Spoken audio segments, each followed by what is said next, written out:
네, 안녕하십니까. 목요일 명인들의 복귀 김동일입니다.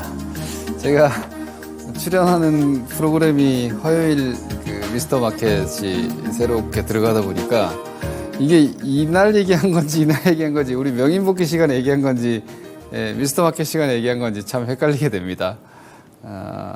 같이 봐주세요. 그러니까 장중 출연을 제가 정말 오랜만에 거의 한 10년여 만에 제가 장중 방송을 출연하고 있는데 그 시간대는 조금 더 이렇게 스팟 시장에서 이제 언급 드릴 수 있는 내용들을 같이 부연해 드리고 있고 이 명인 복귀는 장 마감 상황 그리고 이제 제가 위클리 비율을 좀 의견 드리고 있는데 화요일 목요일이니까 거의 주 초반 주 후반이니까 거의 제 뷰가 주간 뷰를 두 번이나 말씀드릴 수 있는 상황이 돼서 뭐 틀려도 제대로 틀리고 맞아도 제대로 맞지 싶습니다.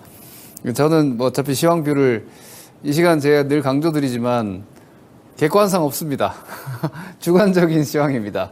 그러니까 여러 가지 제가 보는 데이터들 뭐 이런 것들 복합적으로 해서 저의 뭐 경험, 노하우, 알고 있는 저의 매매 감각 뭐 이런 것들 다 복합적으로 보고 그 제 뷰, 이게 주식 시장은 오르내림이 있고 반은 맞고 반은 틀려요.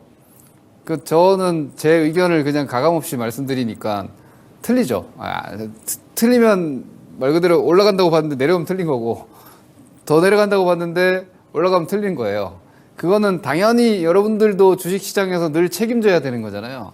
근데 저는 여러분들의 자산을 책임져 줄 수 있는 사람이 아니죠. 그러니까 제 의견을 제가 선명하게 말씀드리는 건 참고하시라는 거예요. 뭐 제가 이 방송만 지금 한 4년 이상 했을걸요? 뭐 오래 보셨으니까 사람도 그렇고 사람 특히 사람은 오래 보면 그 사람이 누구 어떤지 알잖아요. 그러니까 여러분들 그냥 저를 오래 보셨으니까 그냥 토마토 김동현 저렇게 보는구나 정도 참고하세요.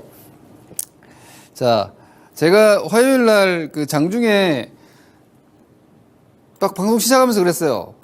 뭐 사세요. 저 정말 무식하게 방송하죠. 이날 화요일 날 여기였어요. 그냥 사시라고. 이게 다들 조정시 매수라고 했잖아요. 조정시 매수. 이게 조정시 매수라고 생각을 하고 조정시 매수라고 계획했는데 막상 조정 나오면 못 사. 뭐 하는 거냐 그게. 그죠? 조정시 매수라고 했으면 조정시 매수하면 되잖아요. 뭐 고민해요. 지난주가 아니라 지난 화요일 날 그리고 어제 오늘 오전까지 딱 매수 자리잖아요. 왜? 이만큼 올랐죠? 조정 받았죠? 이만큼 올라왔죠? 조정 받았죠? 문제 있습니까? 저점 낮아져 있죠. 저점 낮췄어요 이번에? 안 낮아졌죠. 고점 높아져 있죠. 고저점을 높이면서 지금 올라가고 있죠. 하지만 각도가 완만하다. 이건 뭐 우리가 다 예상했던 거 아닙니까? 시장이 올라갈 만한 내용도 지금 뭐 크게 없어요. 근데 추세는 이미 여기서 돌아갔죠. 여기서 추세 전환됐잖아요. 그리고 나서 지금 고저점을 완만하게 올리고 있잖아요. 근데 이 각도가 어때요? 각도가 거의 들어 누워 있는 수준이에요. 각도가 되게 완만해요. 올라오면 맞고, 올라오면 맞고, 또 올라가면 또 맞겠죠. 이 정도까지 못 갈 것 같고. 그런 상황이라서, 박스권에 가까운, 등락 장세입니다. 약간 어떻게 보면 비추세에 가까워요. 미국도, 우리도. 최악의 경우에는 뭐 5월이나 어디서 뭐 부채 한도 이런 얘기 나오면은 여기 정도는 비추세면은 이렇게 되거든요. 고점이 넘어갔다가도 저점이 낮아질 수도 있고 그래놓고 다시 또 고점이 높아질 수도 있고 이렇게 수렴할 수도 있고 이게 되게 불규칙한 게 이게 비추세거든요. 지금 일단은 여기서는 고저점을 현재까지는 높이고 있는데 단기적으로는 고저점을 이렇게 높이고 있긴 하나 이게 뭐 요 저점을 이렇게 낮추고 이렇게 한다고 해도 뭐 그냥 박스가 되는 거예요. 제가 생각할 때는 상승 모멘텀도 지금 좀 적어요. 부족해요. 상승 모멘텀. 그러니까 이걸 이제 기대해 볼 수 있는 게 이제 5월 FMC인데 5월 FMC에서 동결 신호를 좀 준다면 이 금리 동결에 대한 시그널을 좀 준다면은 이제 거기서 유동성 이제 정책 전환에 대한 피벗이 되는 거잖아요. 그러니까 멈추면 일단 멈춰야 이게 물리적 운동도 한 방향으로 가다가 반대 방향으로 가려면 일시적으로라도 물리적으로 멈추는 시점이 나와야 반대로 돌아가잖아요. 피벗이라는 게 그 개념이니까. 그럼 금리를 이렇게 올리다가 좌우간 멈춰야 내려갈 거 아닙니까? 그러니까 멈추는 걸 시그널을 주면은 일단 시장은 피벗 기대감으로 한 번은 더 올라갈 수도 있을지 모릅니다. 하지만 지금으로서는 모멘텀이 없고 거기에다가 다음 주는 거래일수가 사흘밖에 안 돼요. 근데 그 거래일수 사흘밖에 안 되는 와중에 FOMC가 있고 기업들 실적들 나오면서 종목 개별적인 실적 충격들도 종목별로는 좀 있어요. 그러다 보니까 전반적으로 장세 자체가 시장으로는 방향성이 지금 좀 없다. 그러니 내려오면 사고 올라가면 파는 게 사실은 제일 적절한 트레이딩 전략인데 그게 좀 어렵죠. 그래서 지금 시장은 난이도가 좀 높고 여러분들이 좀 까다로운 장세라는 걸 인지하고 보시면 됩니다. 6거래일 만에 오늘 일단 상승 마감을 했고요. 코스피 지수가 아래 꼬리가 나온다는 게 여러분 이게 진짜 초보적인 이게 관점이긴 하지만 주식시장은 가끔 되게 심플하게 보면 잘 맞아요. 그러니까 주식이 여러분 생각을 해보세요. 요거 보면 되게 그림이 예쁘지 않습니까? 제가 이 그림으로 그냥 이 스토리를 풀어드릴게요. 자, 여기서 뭐 봐봐요. 이게 차트가 제일 재밌는 게 올라갔는데 내려왔어. 내려오니까 다시 올라갔어. 그게 또 올라갔더니면 내려왔어. 아, 여기서는 열심히 치열하게 싸우고 있구나. 열심히 치열하게 2,500대 중후반에서 싸웠어요. 그러다가 몇 번 치고받고 하다가 이제 5일선 밑으로 빠졌죠. 아, 내려가나? 애매하게 있다가 음봉이 조금 더 커졌죠. 아, 더 못 올라가는구나. 더 못 올라가는구나 되니까 매도가 갑자기 세집니다. 음봉이 이렇게 확 커졌죠. 여기서 이제 약간의 공포감이 들어온 거죠. 조정 시에 사야지 했던 사람들이 이런 음봉 들어가면 이제 좀 부담스러워서 못 사잖아요. 제가 요날 방송하면서 이건 사야 된다 말씀드렸고, 내려올 만큼 내려왔는데 더 내려갈 만한 내용은 사실 없잖아요. 그냥 심리적으로 내려오고 수급적으로 내려오다 보니까 화요일 날 아랫꼬리, 어제 작은 음봉, 오늘 아랫꼬리의 양봉이니까 여기서 다시 치고받고 이때처럼 치고받고 공방을 하다가 오늘 드디어 이겼어요. 오케이, 사도 되는구나. 이런 움직임을 보여주면서 오늘 자신 있게 마감까지 사 들어오면서 끝났다. 코스닥도 보시면은 똑같습니다. 네, 마찬가지 관점입니다. 이렇게 해서 코스닥 지수도 오늘 자, 뭐 여러분들 교과서적인 캔들 매수 신호가 나왔잖아요. 예. 여기 그죠? 이 상승 장악형이 나왔죠. 음봉을 큰 양봉이 잡아먹었고 그러면서 5일선 딱 들어갔고 아래 꼬리까지 나와서 망치형으로 장중 매물까지 소화했기 때문에 오늘이 첫 반등이에요. 예, 오늘이 엿새 만에 상승 마감인데 그동안의 단기 조정에 대한 첫 반등입니다. 그런데 이게 요 정도 내려가고 이렇게 상승했으면 이게 바로 올라갈 수도 있는데 여기까지 내려왔기 때문에 이거는 V 형태로 전고점을 바로 가기는 어렵습니다. 그래서 FM으로 보면은 이렇게 내려와서 약간 완만하게 이게 반등하는 양상이 되지 않을까 이렇게 예상을 하시면 되는 정도의 움직임이 나왔다. 이렇게 보시면 되겠습니다. 과격합니다. 매수도 과격하고 매도도 과격하고 시장이 지금 조금 내려간다 싶으면은 저는 롱숏 펀드 이런 거 진짜 좀 안 팔았으면 좋겠는데 기관들이 펀드가 이게 참 어떻게 보면은 제가 늘 이야기하죠. 상대방의 비즈니스 모델을 이해하는 게 되게 중요하다고. 여러분들이 제 방송을 보시면서도 제가 저의 입장에서도 말씀드리잖아요. 저는 증권 방송에서 라이브 생방송을 유료 서비스를 운영하고 있는 전문가예요. 그게 저의 비즈니스 모델이에요.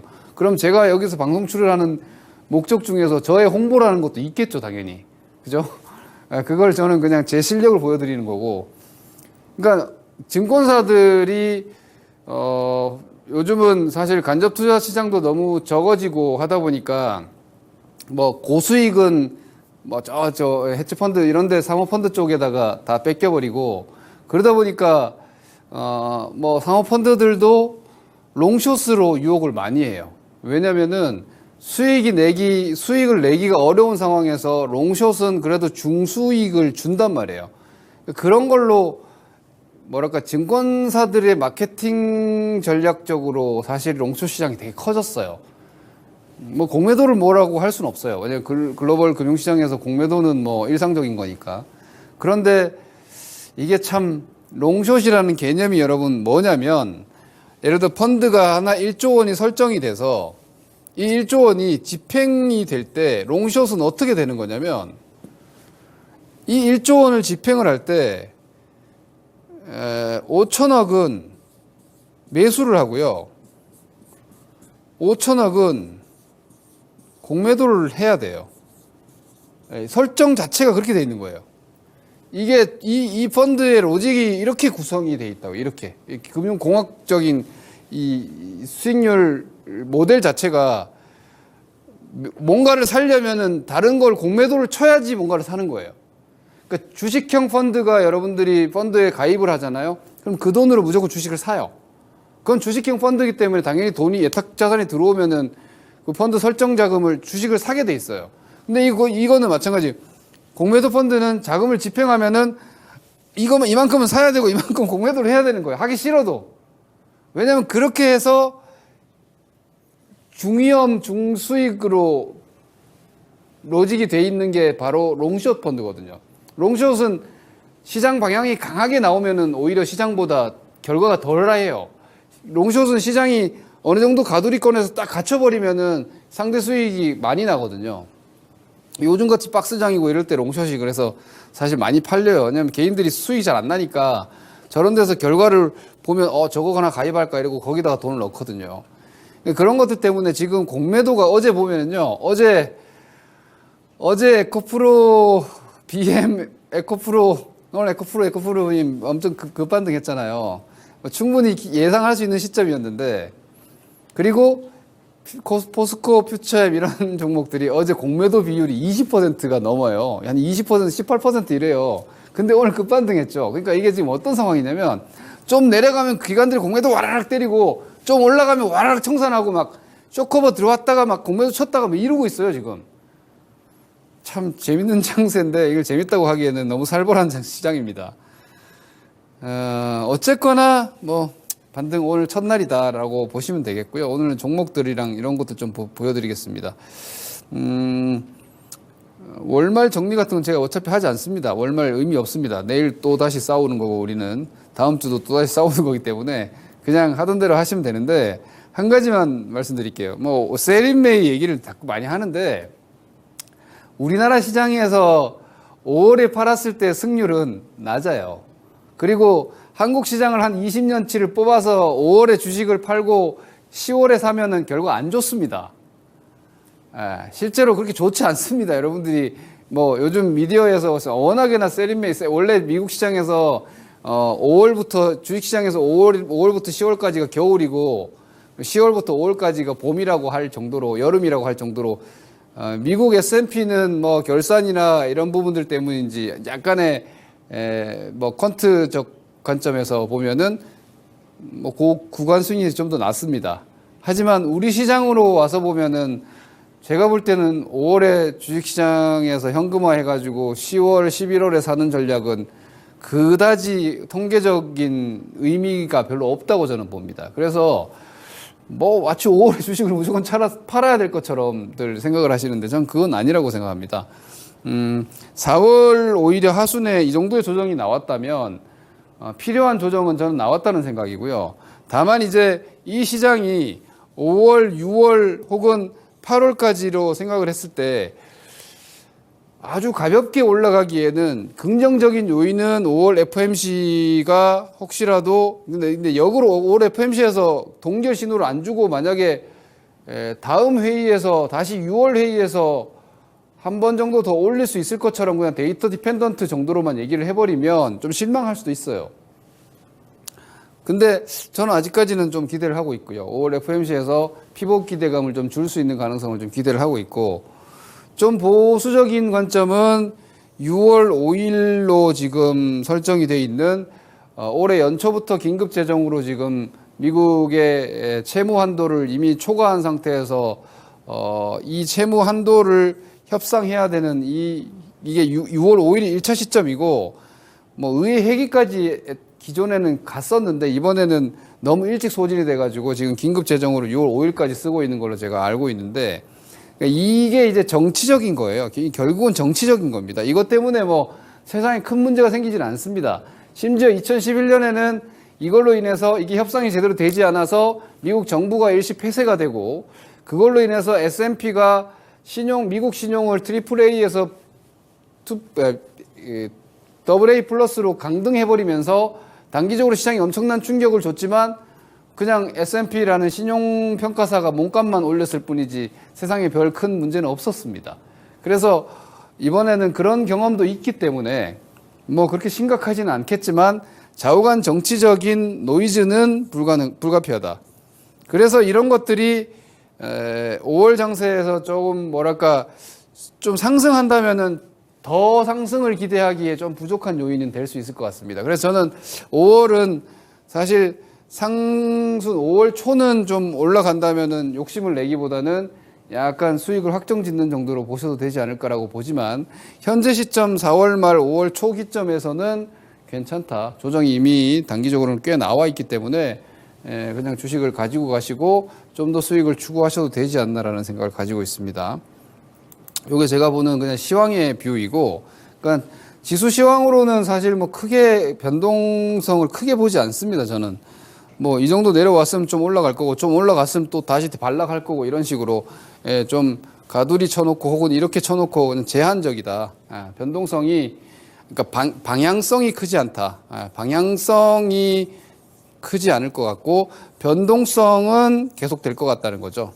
이렇게 이게 중요할 것 같습니다. 시황적 관점에서는 방향 위주로 보지 마시고 뭐 폭락이니 뭐 급등이니 이거 별 의미 없어요. 그 가능성도 낮고 하지만 제한적인 구간에서 주가가 계속해서 이렇게 진동이 강할 가능성은 있기 때문에 오히려 좀 뇌동매매를 주의하자 이거죠. 내려가는데 주식을 막 쫓아가서 던지고 올라가는데 막 높게 쫓아가서 사는 요걸 좀 주의하셔야 되지 않을까. 오히려 역으로 와 할 때 좀 살짝 주식 비중을 좀 줄여준다든지 트레이딩을 한다면 혹은 지난 화요일 어제 뭐 이런 자리처럼 뭔가 약간 좀 움찔하지만 조정 충분히 나왔을 때는 좀 과감하게 사고 이런 정도의 대처를 해야 되는데 이게 어려운 겁니다. 그렇기 때문에 시장 참여하시는 분들께서는 난이도가 높음을 주의하시자 정도로 말씀드리겠습니다. 종목 업종 섹터에 대한 의견을 좀 더 드리면 2차 전지 위주의 변동성이고요. 에코프로가 오늘도 급등을 했죠. 에코프로는 근데 이거 충분히 예상을 할 수 있는 부분이었어요. 제가 방송에서 이 얘기를 일부러 에코프로는 제가 유료 서비스나 이런 쪽에서 좀 언급을 드려서 에코프로는 얘기를 많이 안 했는데 에코프로가 지난 얘기라서 죄송합니다, 여러분. 이미 결과가 나온 지난 얘기라서 얘가 오늘 저는 어제 제가 유료 세미나 같은 것도 있었는데 오늘이 사실 공략 포지션이었어요. 딱 보였어요, 그게. 근데 그 중에서 1순위, 0순위가 에코프로였어요. 왜냐면 다른 주식들은 이렇게 내려온 상태에서의 반등인데 이건 나중에 비슷한 상황이 생겼을 때도 여러분 활용하세요. 여러분들은 주식이 많이 내려가면 더 올라갈 거라는 이상한 착각을 하는 분들이 초보자분들이 많으시던데요. 주식은 강강약약입니다. 강한 게 더 강하고 약한 게 더 약한 겁니다. 원래. 근데 시장이 그렇게까지 많이 떨어졌는데 이거 에코프로가 21선 딱 잡고 있잖아요. 어제까지도. 그리고 오늘 아침에도 21선이 60만 원이거든요. 여기 딱 지키고 있다가 LG 에너지 솔루션이 오늘 끌어올려 준 거예요. LG 엔솔이 딱 이틀 연속 탁탁 반등 시작하니까 이게 쫙 말아 올라가잖아요. 이렇게 되면은 LG 엔솔도 전고점 트라이를 할 수 있고 얘도 여기까지도 시도를 할 수 있는 상황이 돼버린 거예요. 그러면 어때요? 에코프로를 따라 움직이는 게 뭐예요? 포스코. 그죠? 포스코 홀딩스. 그리고 뭐 코스모 화학. 뭐 이런, 에코프로 뭐예요? 광물이잖아요. 지금 여전히 1등은 광물이에요. 네, 여전히 1등은 광물이에요. 그리고 이 에코프로가, 저는 이제 더블 카운팅을 제외하면 이 주식은 지금도 비싸지 않다고 생각을 하는데, 근데 이중 반영이 되어 있기 때문에 더블 카운팅을 감안하면 이제 좀 비싸긴 합니다. 에코프로는. 그래서 이게 82만 원을 넘어가느냐 안 넘어가느냐에 따라서 대장 에코프로가 82만 원을 넘어가주면 다른 양극재들도 다 쌍봉 나올 수 있어요. 근데 에코프로가 이 고점 못 넘어가고 여기서 얘가 쌍봉 그림으로 이렇게 힘이 좀 빠지잖아요. 그러면은 양극재들은 쌍봉까지 못 가고 여기서 이 한 뭐 3분의 2나 이런 자리들에서 단기 매도 포인트 나오는 거예요. 에코프로 BM도 마찬가지고 뭐 LNF도 마찬가지고 포스코 퓨처엠도 마찬가지고 포스코 홀딩스도 마찬가지고. 그런데 하나 예외가 LG 엔솔이에요. LG 엔솔. 뭐 그냥 엔솔 편하게 엔솔이라고 할게요. 이게 지금 에코프로보다 더 강하게 움직이는, 시세는 얘가 더 크지만 왜 제가 그렇게 말씀드리냐면, 제가 오늘 이렇게까지 디테일하게 말씀드리는 건 2차 전지를 뭐 다들 아주 너무 궁금해 하시던데, 저도 정답을 아는 건 아니지만 전 매매를 하고 있고 제가 보고 있는 실전 감각들이 지금 나름대로 맞고 있거든요. LG 에너지 솔루션이 어제 제일 강하게 먼저 돌려놨죠. 그렇죠? 그리고 오늘 오전까지도, 어제부터 오늘 오전까지 2차 전지 시세를 이끌어준 애는 LG 엔솔이에요. 여러분들은 뭐 인지하고 계신지 모르겠지만 분명히 어제부터 오늘 오전까지 시장이 저점에서 돌아 나오는 데 있어서 선봉은 LG 엔솔이었어요. 그리고 나서 이제 축포는 에코프로가 오늘도 터뜨렸죠. 그래서 이 두 종목을 기준으로 보셔야 돼요. 얘네 두 개가 대장이에요.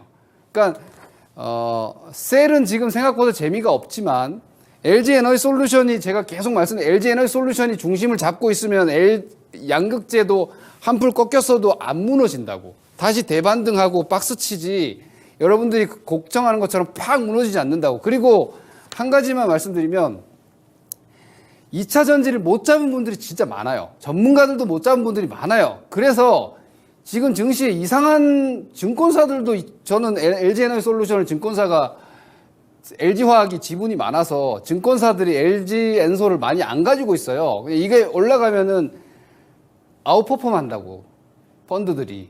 그래서 LG 엔솔의 상승을 별로 탐탁지 않게 여기는 것 같아요. 추세 자체가. 그러니까 2차 전지는 뭔가 꺾여야 된다라고 다들 이야기를 하더라고요. 근데 정말 아이러니한 게, 여러분, 2차 전지 꺾이면 시장 꺾입니다. 2차 전지가 꺾이는데 뭐 반도체가 간다든 말도 안 되는 소리예요. 제 기준으로는. 아니, 주도주가 꺾이고 다른 게 간다는 게 도대체 말이 되는 얘기인가? 주도주가 꺾이면 여러분 시장이 꺾일 수 있습니다. 근데 2차 전지를 가지고 있지 않은 사람들은 2차 전지 좀 그만 가고 내 주식이 갔으면 좋겠으니까 자꾸 2차 전지 꺾인다 그걸 기대하는 것 같은데, 2차 전지 꺾이면 여러분 이 시장은 약간 현금 확보를 하고 한 발 뒤로 물러나는 게 맞아요. 왜냐하면 지금 시장에 에너지의 중심이 이게 있는데 이게 꺾이는데 어떻게 시장이 가요? 못 받아줄 게 없어요 지금. 그래서 LG 에너지 솔루션, 이 그림이 LG 에너지 솔루션인데 이게 5월 달에 이슈가 있어요. 5월 달에 유동 비율이 1월 달에 한 3.4%인가가 우리 사주가 보호 예수가 풀려서 MSCI 유동 비율 확대가 되면은 얘가 한 7천억에서 8천억 정도 외국인 MSCI 추정 자금이 집행이 돼요. 그러면 이게 넘어갈 수도 있다고요, 이렇게.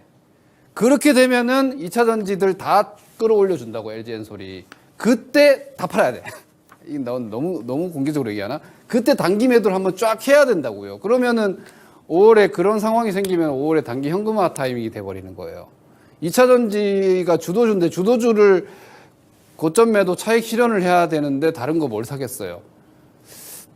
나 오늘 너무 직접적으로 얘기하는데? 이게 제 전략인데 사실은.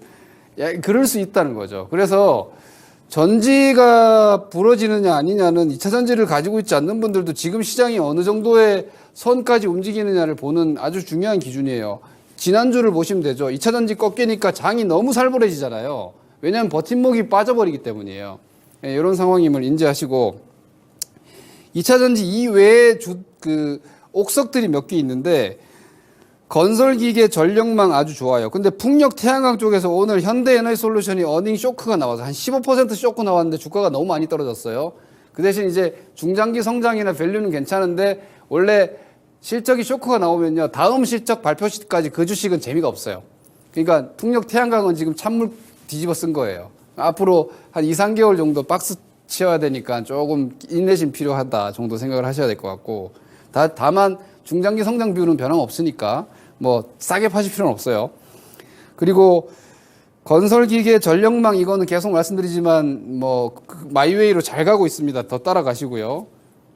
그리고 자동차, 방산, 엔터 이것도 실적 기반이죠. 이것도 틈새에서 그냥 마이웨이 시세 계속 가고 있으니까 그것도 개별 추세 계속 따라가시고, 그 외에는 사실 제가 별 관심이 없어요.